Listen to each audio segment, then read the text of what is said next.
Moi! Tänään käydään läpi paljon toivottua aihetta, eli puukon terotusta. Multa monesti kysytään, että miksi mulla ei ole puukon terotusvideoita. No varmaan se yksiselitteinen syy on, että mä en ole mikään puukkomies. Sitten se toinen yleinen kysymys on, että millä se roselli terotetaan. Eli just tämä UHC-hiiliteräs puukko, jonka kovuus on siellä, onko se nyt 66-68, mitä valmistaja sille ilmoittaa. Ja valmistajan ohje on mielenkiintoinen, että käytä timanttia terottamiseen, ja mähän nousen aina takajaloille, kun aletaan puhua timanttiterotuksesta. Se ei ole niin kuin mun favoritti-laji. Ja mä ajattelin sitten nyt lähteä katsomaan, että mihin perustuu tämä timanttiterotuksen tarve rosellissa. Että olenhan mä näitä roselleja asiakkaille terottanut, ja en mä mitä timantteja siinä käyttelee, että hiomakivillähän mä sen laitan, että eikö rosellilla nyt ole sitten laadukkaita hiomakiviä käytössä vai mistä se oikein johtuu? No eihän multa sitä rosellia itseltä löytynyt, eikä sattunut kukaan niin kuin asiakas mulle semmoista juuri tuomaan, että olisi päässyt tämän videon tekemään, niin piti semmoinen sitten itselle tilata. Puukkonahan tämä on tosi hieno. Tämä istuu mun käteen mukavasti. Mä tykkään terän profiilista. Tuppi nyt on vähän 90-lukua, että ei ole oikein mun makuun ollenkaan. Tämä ei niin kuin napsahda edes tänne sisään ja heiluu tässä miten sattuu, mutta ei anneta sen häiritä. Okei, pitäähän se nyt katsoa, että mikä tämän terän mittarilukema nyt on tällä mun mittarilla, että tiedetään, että mihin tasoon tämä pitää nyt saada. Eli tosiaan täysin käyttämätön veitsi. Ja sieltä tuli nyt, onko toi nyt 208 toi luku. Otetaan vielä toinen lukema. 230, eli nyt on vähän kyllä pettynyt. Kyllä mä olisin nyt olettanut, että tämä puukko nyt olisi alle 200 mittarilukemassa, että sinne tämä pitäisi kyllä ilman muuta mennä. Eli katsotaan verrokkilukema. Eli tietää mikä tämä on, eli Spyderco Manix 2 Lightweight on virallinen nimi, ei paina käytännössä yhtään mitään, eli kulkee mulla retkillä mukana. En ole tovin terottanut, katsotaan minkä lukeman antaa. No 171 tuli sieltä, eli aikas, sanoisinko hyvä lukema. Tämä on se tilanne, mistä nyt lähdetään. No jotta tämä päästään terottaa, niin pitää häntä nyt tylsyttää. Eli tässähän se tulee nyt nähtyä, että kuinka hyvä tämä roselli on, että vähän pitää yrittää saada tätä pyöreäksi.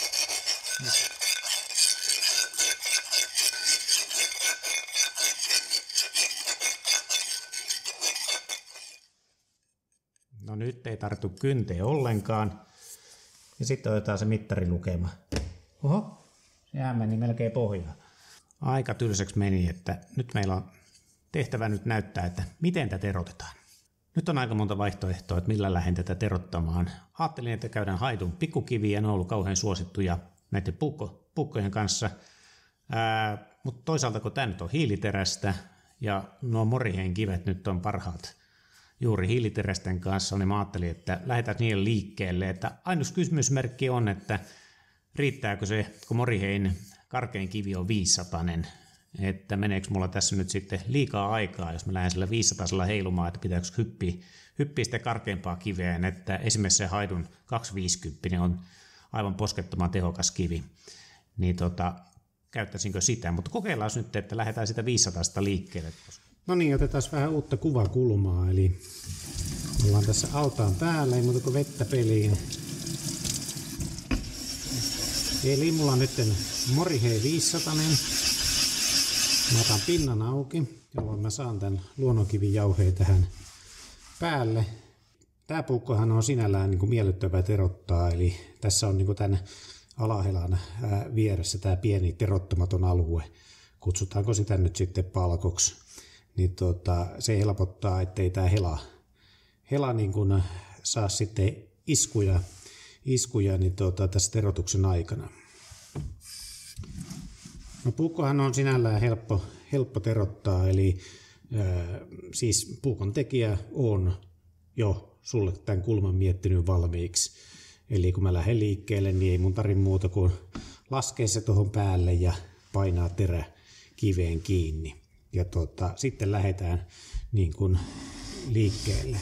Eli mulla oli nyt se pieni haaste tässä lähtee määrittelemään, että riittääkö nämä tehot.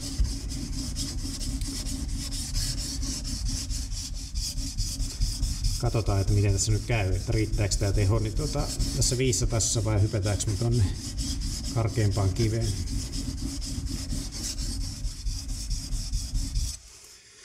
Eli mitä me nähdään tästä, eli kun tässä on pinnotus pinnassa tässä hiiliteräksessä, eli mun ei tarvinnut tussilla värjätä, mä näen heti, että missä tämä ottaa kiinni, eli ihan mukavasti lähdin oikeasta koodasta niin kuin liikkeelle, ja näköjään siellä on pikkusia chippejäkin tuosta mun äskeisestä tiiliskivikäsittelystä.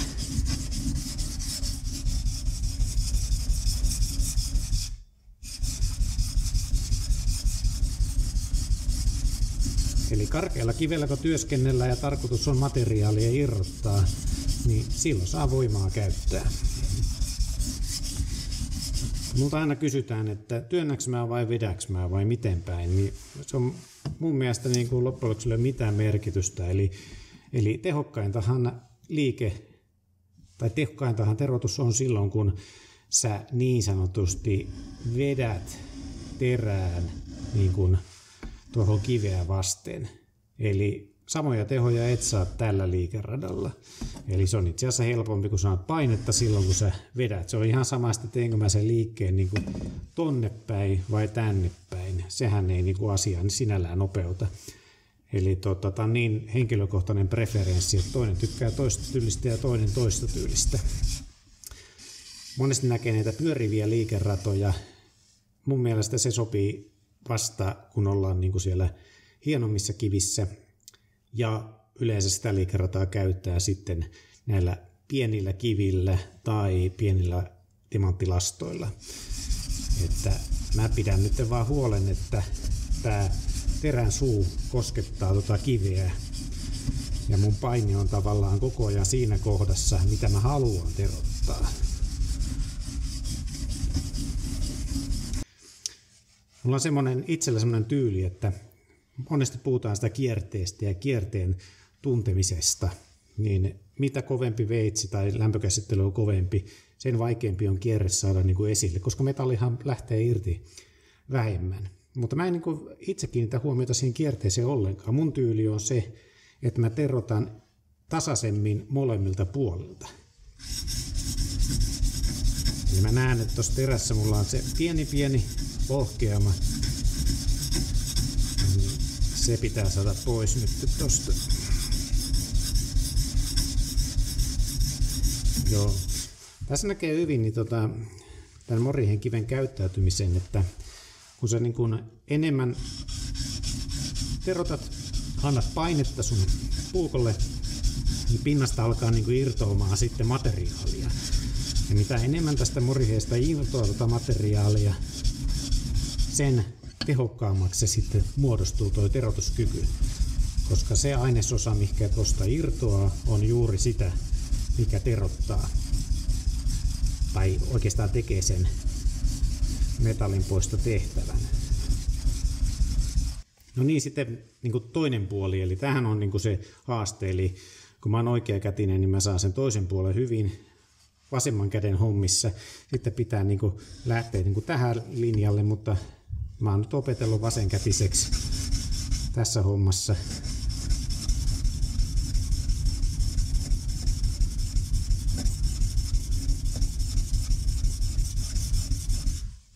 Se kärki on se kaikista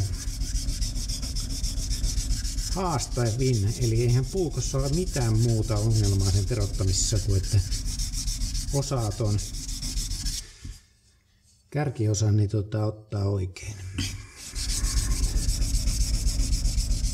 Mutta sekin on, että kun samaa puukkoa useamman kerran terottaa, niin kyllä se taito kertyy siinä. Eli pitää muistaa, että silloin kun terä on mennyt siihen kuntoon, niin kuin mulla tuossa, että täysin umpipyöreäksi, niin silloin se terottaminen tehdään täällä karkealla kivellä. Ehkä se yleisin virhe on se sitten keittiöveitsi tai mikä tahansa, mitä ollaan terottamassa, niin se yleisin virhe on, että hätäillään ja siirrytään eteenpäin. Varsinkin jos on se tonnikivi käytössä, niin ihan turha lähteä siirtymään niin kuin siitä sinne hienompiin kiviin ennen kuin sä oot saanut sen terävyyden, mitä sä haluat. Pitää vaan huolehtia, että mä saan yhtä teräväksi ton kärkiosan, tämän kaarteen, tai miksi sitä virallisesti kutsutaankaan, ettei käy sen kanssa sitten ongelmia. Tässä toi.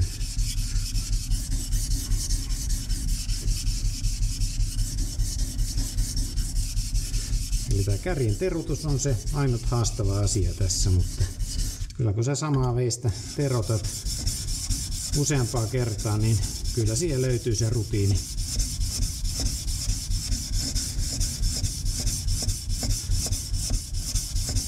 Kyllä nyt näkee, että tosiaan niin tää on niin selkeästi tuntee terottaessa, että milloin materiaa lähtee irtoamaan. Että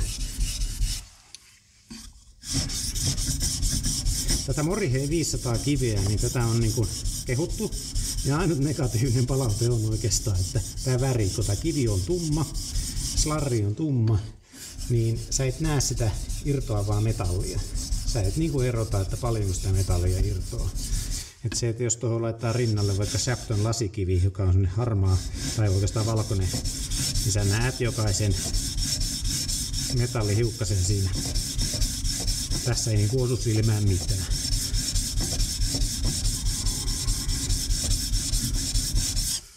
Toisille tämä varmaan voisi olla käyttökuntoinen jo tämän 500 sen jälkeen.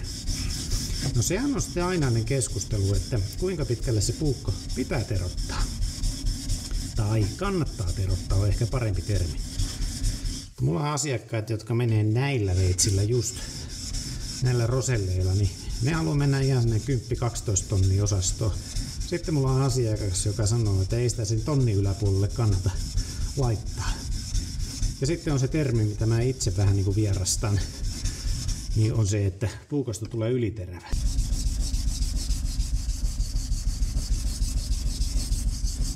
Ei tullut katsottua kelloa, että paljon mulla menee vähän aikaa. Mä oon niin kuin itse tykästynyt näissä kärjen terotuksissa siihen, että mä pidän tukevaa otetta täältä kahvasta ja tavallaan kontrolloin sitä kulmaa. Kun mä sormella painan täältä, niin mä en saa sitä silloin lipsautettua niin kuin väärään suuntaan. No oikeastaan kumpaankaan suuntaan.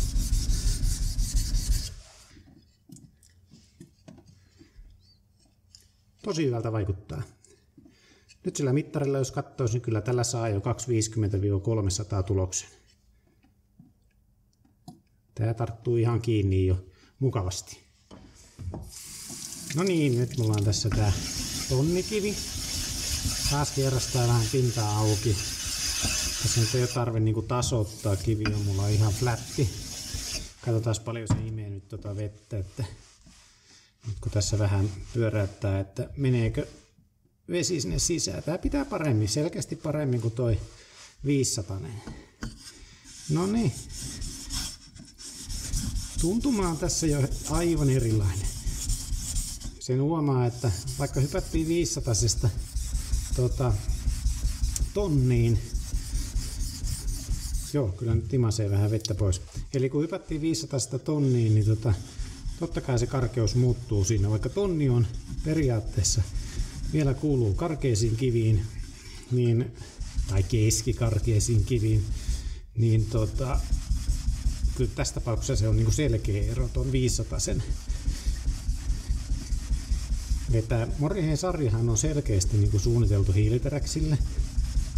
Ja mä sanon, että tuossa 500-sessa niin tuntuu ihan niin kuin se olisi kyllä ollut loppujen lopuksi sitten tehokkaampi kuin itse 500. Kyllä mä sanon, että lähempänä sitä 400. Jos mä nyt olisin tuohon ottanut vaikka Superstone 400, niin eihän se olisi saanut tätä niin kuin läheskään samassa ajassa kuntoon. Että niin näitä kivien välillä on kauheasti eroa. Että silloin kun aletaan erottamaan veitsiä, joiden lämpökäsittely on vienyt ne sitten yli 60 kovuuksiin. Ja tässä tapauksessa vielä ihan sinne ääri ylös, 66 ja ylöspäin. No huomaatte muuten, että tässä sitten, no tässä toi hana sivuun, niin näkyy paremmin. Eli heti näkee jo, että metallia. Eli tää on pikkusen vaaleimman harmaa, niin erottuu noin irtoavat metallipartikkelit.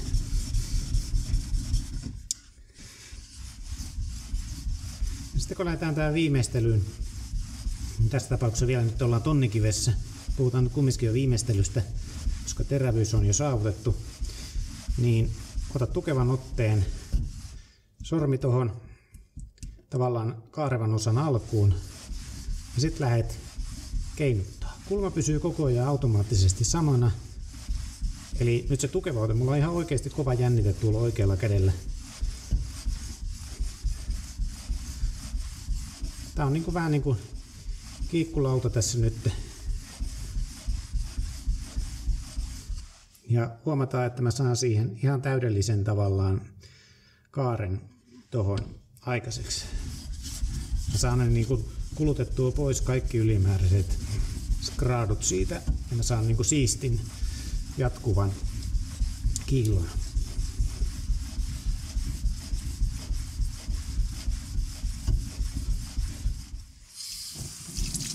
No niin, sitten siirrytään tähän mun suosikkikiveen eli 4-tonniseen moriheihin.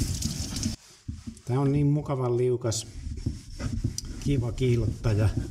Tässä sarjassa 4 tonnia ja 6 tonnia kivet erottuu kyllä edukseen todella hyvin.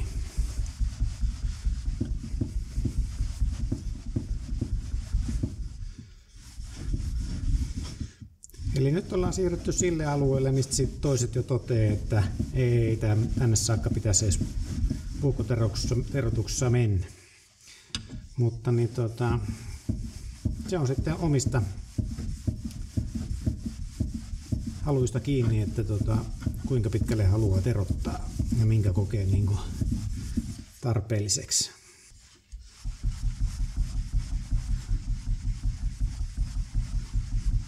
Ja keikutaan taas tässä näin kärjen kanssa. Itse asiassa sen kun oppii, niin sen jälkeen puukon terotus on kuin tanssi. Kyllä mä sanon, että edelleen, että isot kivet on poikaa. Tätä liikerataa voi kehittää tässä niin kuin moneen suuntaan omalle tyylille sopivaksi. Silloin ei tarvii niin kuin keskittyä siihen, että pysyy kiven päällä. Tuntuu jo sen verran hyvältä, että nyt pitää päästä jo mittariin. Ja sitten tullaan siihen puukonterottajan tärkeimpään työvaiheeseen mun mielestä, eli stroppaamiseen. Laitettiin vähän tukea tuohon noin, tuolla nyt ei ole mitään muuta funktiota, kun mä saan pienen stropperin tähän, eli mä käytän näitä pitkiä stroppilautoja. Tää 40-senttinen on mun suosikki. Sitten vaan ilman mitään pastoja pystyy tämän homman tekemään,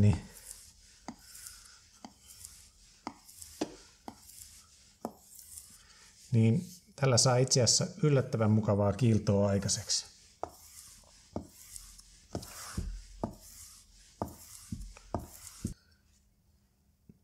Tämä on kyllä mielettömän hyvän tuntunen. Viimeisenä mä vedän pikkusen niin kuin jyrkemmässä kulmassa vielä tuohon. Nyt on kyllä siinä kunnossa, että nyt on aika mitat. Okei, katsotaan mikä tulos me saadaan täältä. 189. No päästiin alle 200. Eli se oli vähän niin kuin se tavoite. Siellä se puukon pitää olla. Tää on nyt ihan siinä kuosissa, että tää leikkaa ihan ihokarvaa hyvin. Hyvä tulos. Alle 200 saatiin. Se oli se tavoite. Ei tällä vielä partaa ajeta, mutta ihokarvat kyllä katkee ihan helposti. Että paranajoa tarvitaan se alle 150 tällä mittarilla, eli mielellään lähemmäksi 100 se lukema. No niin, yksi asia tuli ainakin todistettua, että ei tarvita timantteja rosellin kuntoon laittamiseen. Eli vaikka on pieniä lohkeimia, niin onnistuu ihan laadukkailla hiemakivillä. Eli mulla oli se pieni chippi, mikä tuli tuossa alkukäsittelyssä, ja 500 kivi nousi kyllä arvoa arvaamattomaa, eli oli kyllä suoraan sanoen ihan törkeä hyvä. Ja siitä sitten vähän tonnia ja 4 tonnista muodon vuoksi siihen päälle. Ja se hyvä terävyys syntyi jo siihen tonniin mennessä. Ja 4 tonnia oli vähän niin kuin vaan kiillottelua ja pikkusen nahkastroppia siihen, että saatiin pintakiilto. Nyt olisi hyvä puukko tässä. Millekä mä tän nyt laittaisin? Ehkä mä tällä testailen vielä jotain muita kiviä. Katsotaan, että onko tälle käyttöä. Okei, kiitos. Palataan taas seuraavan videon parissa. Moi!